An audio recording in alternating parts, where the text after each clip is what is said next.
ଦେଖୁଛୁ ମତେ ଛତରୀ କହିଲା ତତେ ଶୋଳା କହିଲା ହରେ ବାଡ଼ି ଖିଆ ପଠାଣ ତୁ ମୋ ଘଇତା ତୁ କଣ ମୋ ଭାଇକୁ ଶୋଳା କହୁଛୁ ଏ ଛତରୀ ଏ ଘଇତା ତୋର ଅଛନ୍ତି ନା ତୋ ପାଖରେ ଯିଏ ହବ ଘଇତା ସେ ଗୋଟେ ଗୃହପାଳିତ ପଶୁ ସହ ସମାନ ହବ ଘଇତା ତୁ ଭାଇ ଟଙ୍କା ପାଇଁ ଇନଷ୍ଟା କରୁଛୁ ନାହିଁ ଦେଖିକି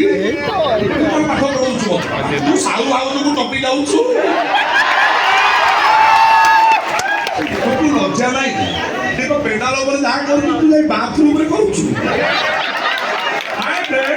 ବର୍ତ୍ତମାନ ମୁଁ ଗାଧେଇବାକୁ ଯାଉଛି ଯଦି ଆପଣମାନଙ୍କୁ ଏ ଭିଡ଼ିଓଟି ଦେଖିବା ପାଇଁ ଇଚ୍ଛା ଥାଏ ତାହେଲେ ଶେଷ ପର୍ଯ୍ୟନ୍ତ ଦେଖନ୍ତୁ ଯଦି ଭଲ ଲାଗେ ଲାଇକ୍ କରିବେ ସେୟାର କରିବେ ସବସ୍କ୍ରାଇବ କରିବେ ଘଣ୍ଟି ବଜାଇବେ ଦେଖନ୍ତୁ ଫ୍ରେଣ୍ଡସ୍ ମୁଁ ଏଇ ସାବୁନଟା ୟୁଜ୍ କରେ ଆପଣ ବି ୟୁଜ୍ କରନ୍ତୁ ଦେଖିବେ ଦୁନିଆ କହିବ ପ୍ରଥମେ ଆପଣ ସୁପେରିଆ ବାଏ ITC ଆଉ ଏଇ ଯୋଉ ବାଳ କେରାକ ହଉଛି ଏଇ ବାପ ଘୋଡ଼ା ବାଳ ଏ ବାଳର ରହସ୍ୟ ହଉଛି ଆଦିବାସୀ ତୈଳ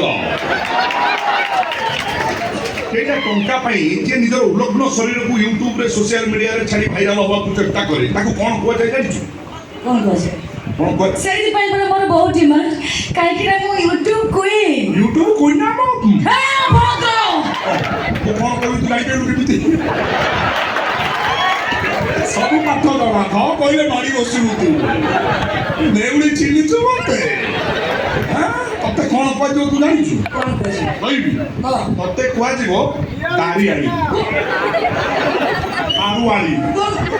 ହଇତା ଖାଇ ଅପସଂସ୍କାରୀ କଞ୍ଚା ଓଡ଼ିଆରେ ବେ ଆଟା କହିବିନି ତୁ ଜାଣିପାରିବୁ ଏଇ ଜାଣିପାରିଲୁ ତୁ ଏତେ ସାହସ ତୁ ମୋ ଭଉଣୀକୁ କ'ଣ ନା କ'ଣ କହିବୁ ତୁ ଭାରି ଭଦ୍ରୁଟା କ'ଣ ତୁ ବା ମୁସଲମାନ ହେଇ